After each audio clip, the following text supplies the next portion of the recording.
আপনার নাম কি? ও মিঠুন। আমি এখানে কয়েকদিনের জন্য থাকতে এসেছি। আমার ছেলে কি করে? আমার ছেলে মস্ত বড় কোম্পানিতে কাজ করে। আমি এখানে কেন এসেছি? আমার ছেলে বড় বাড়িতে কাজ করেছিল, তাই ওখানে শিফটিং এর কাজ চলছে, তাই আমার দেখাশোনা করার কেউ ছিল না, তাই আমি এখানে কয়েকদিনের জন্য থাকতে এসেছি। কি? আপনি এই কথা বলবেন কিভাবে?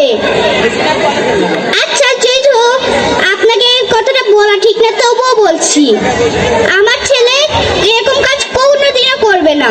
আর আমার ছেলে আমাকে ছেড়ে জীবনেও থাকবে না। আরে আমি ফোন দিতে ভুলে গেছি। হ্যালো খোকা। আরে শোন, আমি তোকে শুধু জিজ্ঞেস করতে চেয়েছিলাম, তুই কি ঠিক মতো বাড়িতে পৌঁছেছিস খোকা? কেটে দিল। আমার ছেলে কি বললো? ও একটু ব্যস্ত আছে, তাই একটু পরে আমাকে ফোন দিবে।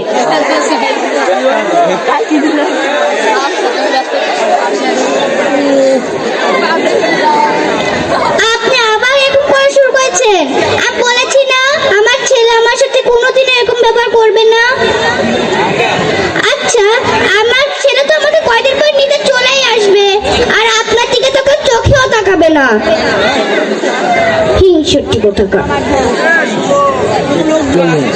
হ্যালো খোকা। খোকা শোন, আমাকে আজকে তুই নিয়ে যা। এখানে কেউ আমি থাকতে পারছি না, এখানে চালু করে নিয়ে যা খোকা। আরে খোকা শোন।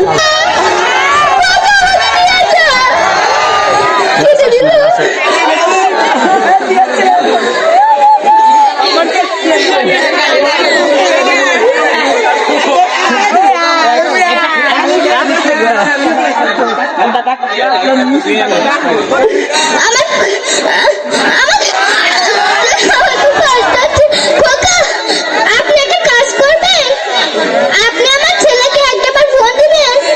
আমার এবার বললো না, আমার খুব কষ্ট হচ্ছে। খোকা, খোকা আমাকে নিয়ে যা। খোকা, এবার বুঝতে পেরেছি খোকা আমাকে এভাবে রেখে গেছে কেন। খোকা আমাকে একটুও ভালোবাসে না। খোকা আমাকে নিয়ে যা বাপ, আমাকে নিয়ে যা খোকা। আপনি আর একটাবার আমার খোকাকে ফোন দিন না। এবার হতে পারে আমার খোকা ফোন ধরবে। কি এবারও ধরলো না? বুঝতে পেরেছি, আমার খোকা আর আমাকে নিতে আসবে না। আপনি একটা কাজ করবেন, আমি যদি মারা যাই তাহলে আমার খোকাকে বলবেন যে ওর জিনিসপত্রগুলো নিয়ে যেতে।